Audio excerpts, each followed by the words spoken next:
Sometimes in life, you are responsible for changing something, not because you are to blame, but because you are the only person who can. Things happen. You didn't do it. It's not your fault, but you are the only one who can change it. That's just what it is. And if I sit here going, but it's their fault, it's their fault, it's their fault forever, I'm never going to change the thing, and I'm never going to change myself. Sometimes you didn't make the mess, but you have to clean it up. Hello and welcome back to another episode of A Black Girl's Orbit. I'm your host, Zara. Welcome back. It's nice to see you. How are we doing? We're consistent. We're back in this thing. We're back in our groove, right? Today's topic is based on a TikTok that I saw the other day of the girl saying that the grass is greener where you water it, right? We're constantly talking about the analogy of like the grass is greener on the other side. Essentially, if you see a life that isn't yours, it seems more appealing than the one that you are living.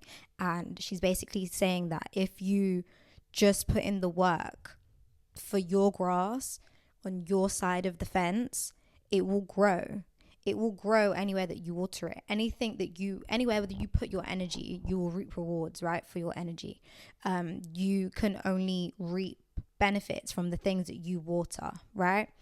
And as soon as she said it, while yes, what she's saying is 100% true, the grass is green where you water it. However, as soon as she said it, I thought of the fact that the grass can't grow on dead soil. Grass cannot grow on dead soil.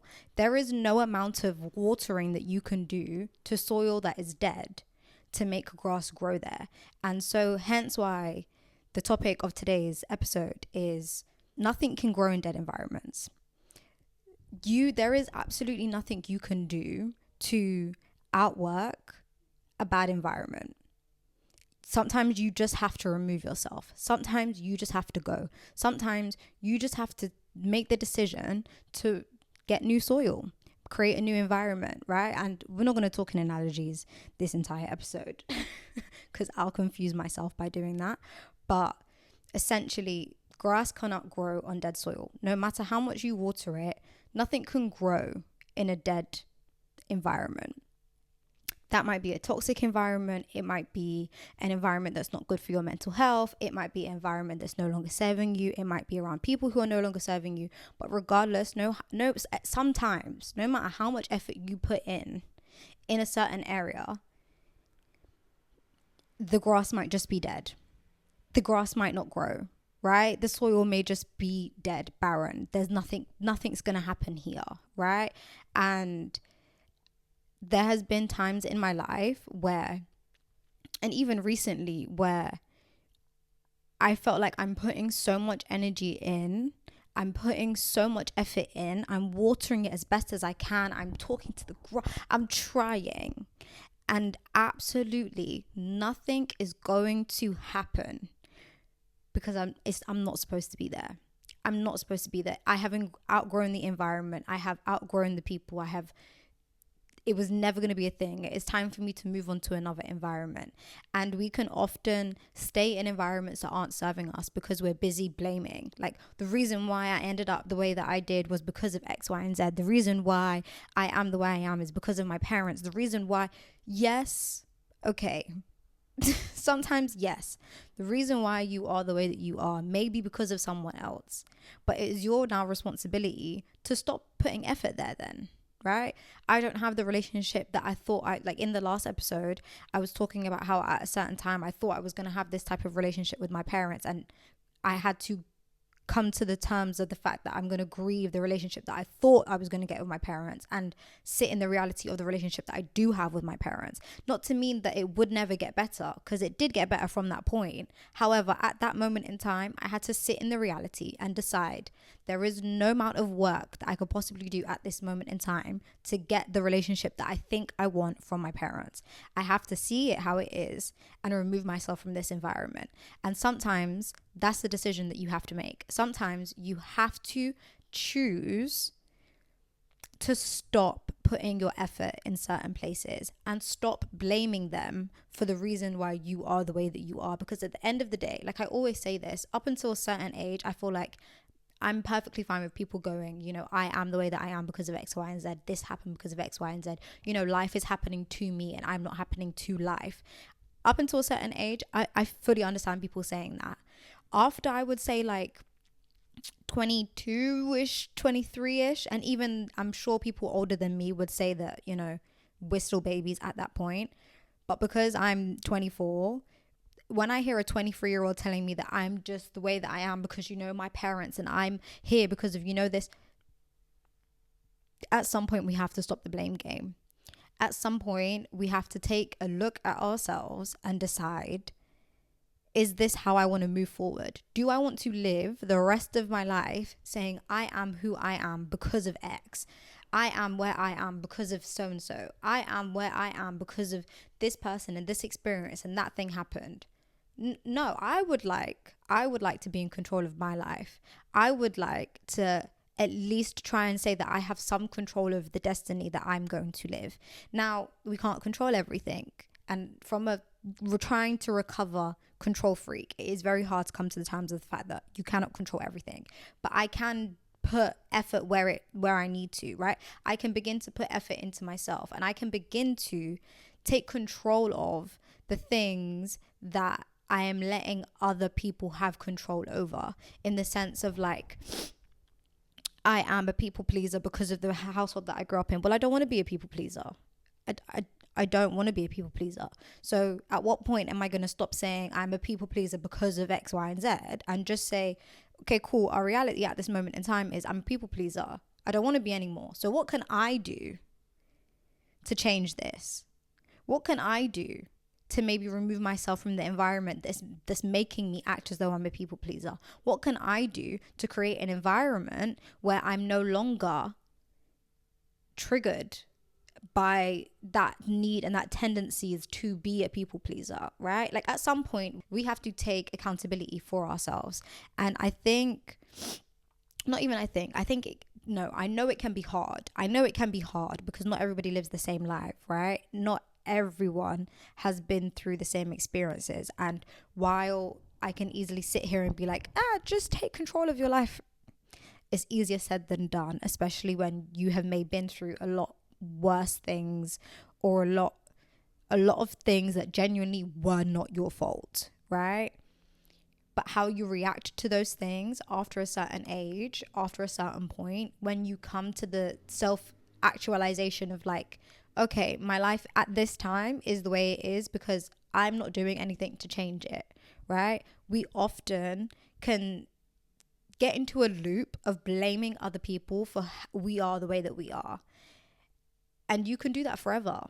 You can do that for absolutely forever. I've met people who are big and grown. I'm talking like 40s and 50s, and will still say, you know, I do this because of my mom. I do this because of my dad. I do this because of when I was 14, this thing happened to me. Yeah, okay. I get it. But do you want to be like this? Like, so now you're choosing to be like this because you know why you're like this. So if you know why you're like this and you understand why you're like this, are we not going to do something about it, right? And I feel like the first time that I realized that this is something that I can control was when I used to hear the saying all the time, like, when you know better, you do better, right? When you know better, you do better. And I feel like we say it often, especially in my household, we used to say it often. Oh, you know better, you do better. Like, you know, we make mistakes, but when you know better, you do better. You put in the effort to do better. But I don't think a lot of people apply that to themselves. When you know better, you do better. Okay, cool. So if I know where my trauma came from now, I may not have known when I was in survival. I may not have known when I was a child. I may not have known what those trauma experiences and those things that I went through and those types of environments caused in me when I was in them, because I didn't. I may not have known that they were causing me to have the type of emotional regulation that I did have, or have the coping mechanisms that I did have. But now I'm out of it, or now I can make a decision to remove myself from those environments. And when removing myself from those environments, I can look back and be like, oh, that's why I am the way that I am, or that's why my coping mechanism is the coping mechanism that I have. Now I can decide, do I want this to be my coping mechanism? Yes or no? No. Okay, what can I do about this? Maybe a therapy session. Maybe finding, new habits that can become my coping mechanism. Maybe thinking about or doing research on what are positive coping mechanisms, or, better ways to emotionally regulate myself. I could do some yoga. I could do some breath work. I can do some meditation. I can go to the gym. Ways to deal with the things that I'm going through, way to transmute my energy into a different outlet rather than getting angry and shouting, because that was me. Like, I would shut down or I would internalize. So I didn't tend to, like, if you had done something to me, I would either blow there and then, like I'm shouting, I'm screaming there and then because I want you to understand how I'm feeling in that moment, or I would just shut down, internalize it, probably block you, and then never talk to you again. Like, that's just what it was. And because of that, I would have built up loads of instances where I feel like you didn't show up for me. So it was like, here you didn't show up for me, there I wouldn't say anything. Here you didn't show up for me, there you wouldn't show up for me, here you didn't show up for me. And because I was people pleasing, I wouldn't bring up what I was going through or how I was feeling or how I didn't feel like people showed up for me in those moments in times. And so instead of giving them an opportunity to be like, oh, I'm so sorry, next time I'll do better, or now I know in the future I can, show up for you better, I just wouldn't say anything. And then it would come to a point where they would do something and then it would be like the end of the road for me. It was the last straw for me, and then cut you off, disappeared, that's it. Right? And so from my standpoint at that time, it's like, well, I gave them loads of chances. But now in hindsight, it's like you didn't even give them a chance to learn from their mistakes. You didn't even give them an opportunity to be there for you the way that you need to, because maybe they didn't know that's how you needed them to be there for you, right?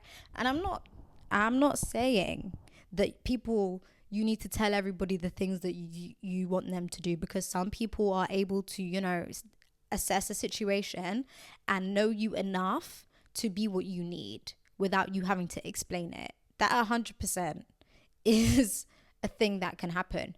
But because of the type of way I was at those times, I didn't let people know me fully. I didn't give people an opportunity to assess a situation and see how they could help me. And so then if they didn't help me the way that I needed to, it was like, how could you? I thought you knew me. But you didn't even open up to them, babe. You weren't even being vulnerable for them, right? You was being there for them, but that doesn't mean that you're teaching them how to be there for you, because you're just showing them how you're there for them, right? And what you need may not be what you're giving them. And so I didn't know that when I was going through it. But now in hindsight, at some point I looked at my relationships, my friendships, and I was like, oh, that you do that. Like, you don't let people in, and then if you slightly let people in and then they do something that affects, or isn't what you want, you're done with it, right? You're over it. And I had to come to the conclusion with myself, with some self-awareness, know better. Now I know better and do better. How now can I be a better friend? How now can I be a bit more vulnerable with the people that I do care about and have shown me that I can trust them, and tell them what I need, right? Tell them the type of relationship that I want from them, or tell them the type of friendship that I want from them, or tell them that I need them to show up for me in a certain type of way, or even let them know that I do need help at this certain time, because I'm very good at not telling anyone that I'm going through something, disappearing for 6 months, popping back up like nothing ever happened, right? And I didn't want that.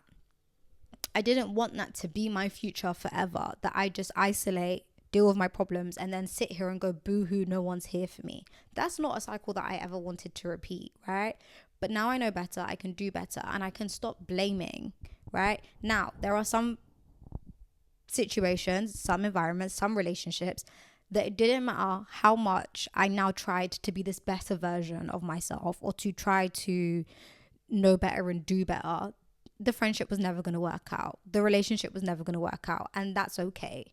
And me having enough understanding to be like, the grass is dead over here, right? The soil is dead over here. Doesn't matter how much I water it. It's never going to grow. And so remove myself from that environment, right? But sometimes, I was watching a podcast episode. I have a quote. It says, sometimes in life, you are responsible for changing something, not because you are to blame, but because you are the only person who can. I was watching a Diary of a CEO podcast episode, and he had a neuroscientist who talks about anxiety, and that's what she was saying in the beginning of the episode. Sometimes things happen. You didn't do it. It's not your fault, but you are the only one who can change it. That's just what it is. And if I sit here going, but it's their fault, it's their fault, it's their fault forever, I'm never going to change the thing, and I'm never going to change myself, right? And we need to just start changing ourselves. Sometimes you didn't make the mess, but you have to clean it up. It's not fun, but it's the truth. I don't think anybody wants to clean up a mess that they didn't make. But now being a mum, you're going to have to clean up messes that you didn't make sometimes. That's just where we're at, right? My son's going to mash up the house. They're his toys. He's going to mash them up. I still have to come and tidy up at the end of the day, right? But I care enough about him and his space and my house to do that again and again and again every single day. And we have to care enough about ourselves and our emotional experiences and our emotional trauma and the situations that we have been in and who we want to be moving forward, and go and do the work even if we're not the people who broke us, right? Other people can break you. It's sad. They can. But you have to be the one to pick yourself up. You have to be the one to put yourself back together. And you know what? At the end of it, you are 10 times stronger for putting yourself back together, for figuring out what it is you need and giving it to yourself, for going back and understanding why you are the way that you are for yourself so that you can be a better person. You are way more stronger, and your self-concept is going to be so much better because now you can look at yourself and be like, you know what? I did that. I know me. And I've put in the work for me to go and figure out who I am, why I am the way that I am, and then decide whether or not I'm okay with this. And if not, change it. Do the work to go and change it. And for me, because I'm not trying to sit here and be like, listen, you need to go and do. No, for me, I think it's easier to go back and find out why you are the way that you are, because I think we all kind of have an inclination of wanting to know why we are the way that we are. But I think when we realize that we are the way that we are, we can get stuck in that loop over there, which is what I previously said, which is like, oh, now I know that that's why I have this trauma and that's why I act the way that I do in certain situations. And instead of going to change it, because changing it is harder, I'll just sit here and say that that's the reason. Like, I know the reason now, so I can just constantly tell people that that's the reason. Oh, why did you do this thing? Well, because, when I was 14, when I was 15, when I was 16, this thing happened to me. And everyone will go, oh, wow, really? That makes so much sense, right? And until someone tells us, okay, and then you're like, oh, and, no, yeah, and what does that mean? Like, and I am the way that I am because of this situation. And now what? And now what are you going to do about it? What do you want to do about it? Are you happy? And some people will go back and, find out all these amazing things about why, because it's not always negative. It's not always trauma. I have a lot of traits of my mum that are amazing and I love them. And she probably is the reason why I am so opinionated, right? And I can stand up for myself now. And I have been able to learn to not people please and to talk about my emotions and my feelings and to tell people that they've hurt me in the moment and the time that they have hurt me, right? And to know that my emotions and my feelings should be validated regardless. Now, she's also the person who made me feel like my feelings are invalid in certain situations and points of when I was a child. But two things can be true at the same time. And if I just sat there going, well, my emotions aren't valid, my feelings aren't valid because, when I was 6, my mum told me it doesn't matter if I bumped my knee on the floor, then I'm never going to learn from this. I'm never going to get to the point where I can say, yeah, that is the reality. But also she taught me to stick up for myself. and that's the bit that I want to keep, and that's the bit that I want to move forward with, and that's the version of me who I want to be, and that's the type of relationship that I want to remember of my mom, or that I want to be able to say we're at, right? That's how I want to describe the relationship, rather than being like, well, I blame her for this, and I blame her for this, and I blame her for that, and I blame her for these things. While they are probably her fault, they're probably her fault because of the things that she went through when she was certain ages, and they're the fault of her parents and her parents before and her parents before and like, we can do this cycle forever. It doesn't get us anywhere. I want to move forward. I want to do better. I want to be better, and I want to have better relationships, and I want to be a better person. And so to get to that point, I have to stop blaming, and I have to start analyzing where I am in reality. Like, we have to be where our feet are. And I think it's very easy to say that and harder to do, because when you are where your feet are and you realize that you don't want to be there, now you have to figure out how you're going to get out of it. If you get to the point where you realize, the soil's really dead here, like the soil's dead here, there is absolutely nothing I can do to water this situation anymore, I need to remove myself. How now am I going to do that, right? Or there is absolutely nothing I can do with this type of person who I am now, like this person who I am now, because sometimes it's other people and sometimes it's ourselves. This version who I am now, this version of me right now, is no longer serving me. She's not. What am I going to do now? How am I going to become the person who is going to serve me, who is going to stick up for herself, who is going to be the person who I want her to be, who is going to be the future version of myself that I see, right? How do I get this me now that I know isn't serving me to the person and the version of myself who is going to serve me? That's a journey. That's a process. That's a learning process of like trial and error. Reparenting yourself is hard. Removing yourself from an environment that's no longer serving you isn't always easy, right? But knowing that you're going to put in the effort to do it, to go and get out of that environment, to find soil that is live, that can grow some grass if you water it, is worth it. Because I want to be where the grass is at. I want to be where the grass is at, right? My grass, not the grass over the fence, but my grass. But in order to get me some grass, I have to find live soil, right? I do. It's just the reality. So it's easier said than done to be like, just find some, some good environments. I think in order to find good environments, we have to change ourselves first and start figuring out what ourselves need. Like, what do I need from me to be my own soil? What do I need that's going to create, what do I need to do to myself, to be for myself, that is going to in turn mirror into my external reality, right? And I've been stuck on this for a couple of weeks now.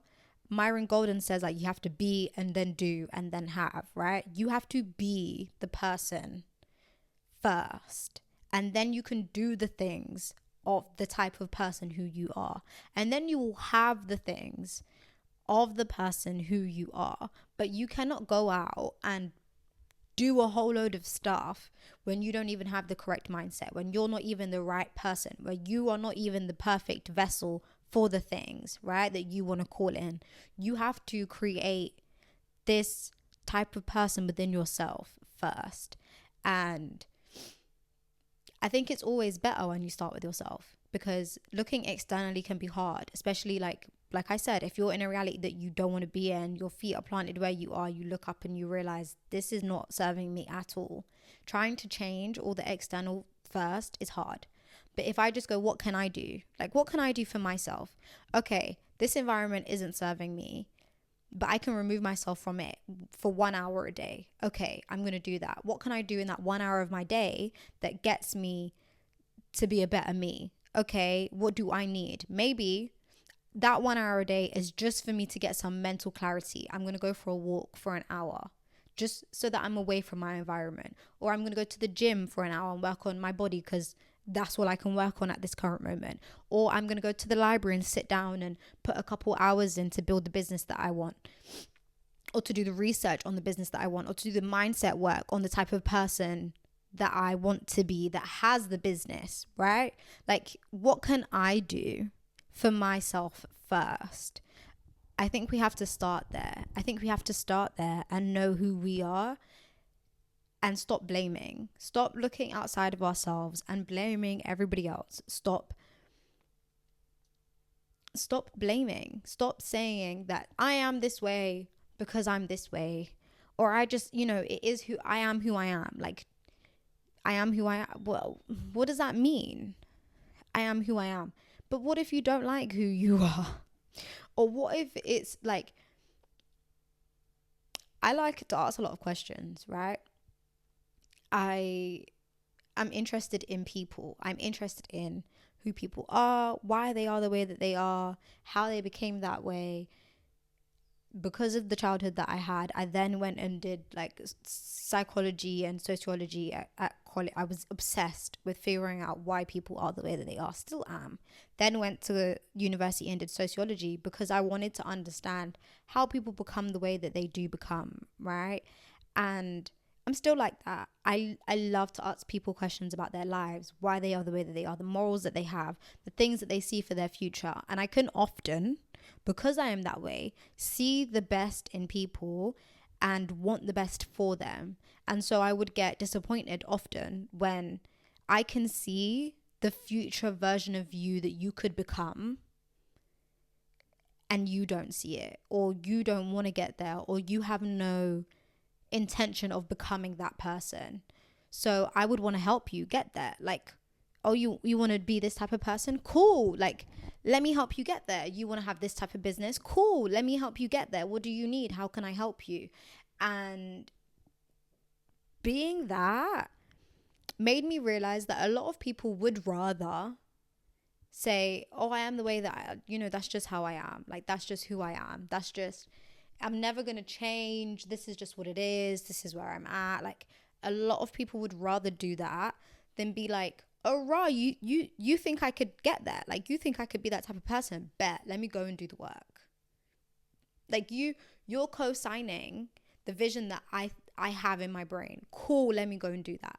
Because I tell you what, it literally only took me a couple of people for me to say, because I don't tell them a lot of people, but when I say like, oh, I want to do this, it takes me a long time to say I want to do this, because I'm an overthinker. I've already figured out 10 different things in my brain, thinking about if I could be that type of person, if I could get that type of thing. So by the time that I've told you, oh, I want to do this, it's probably already in the works to be the thing that I want to do. But all it takes is one person to be like, yeah, I could see that for you. And I'm like, yeah, I bet. Like, yeah, I know. Like, yeah, I bet. Like, if I can see it and you can see it, that means I'm able to get there. Like, if I can see it already, I think I can get there. But now you're co-signing it, and this is a person that I care about. It's not a stranger, but it's a person that I care about that knows me. They're saying, oh, I see that for you. Like, I see that vision for you too. Like, I see that being a thing for you. Bet. A lot of people will have the people that they love the most, that believe in them the most, tell them, what do you need? I'm here. What dream is it that you want to accomplish? I'm here. I'm going all in for you to help you get that dream. They won't get there. They don't see it. They haven't. They are who they are. And they're busy blaming, right? I realize I can't be in that type of environment. I can't be around those type of people who don't see better for their lives, or know that they could be better, but just aren't willing to put in the work to get there. In order for me to become the type of person who I want to become, I need to be around other people who are also striving for the best, right?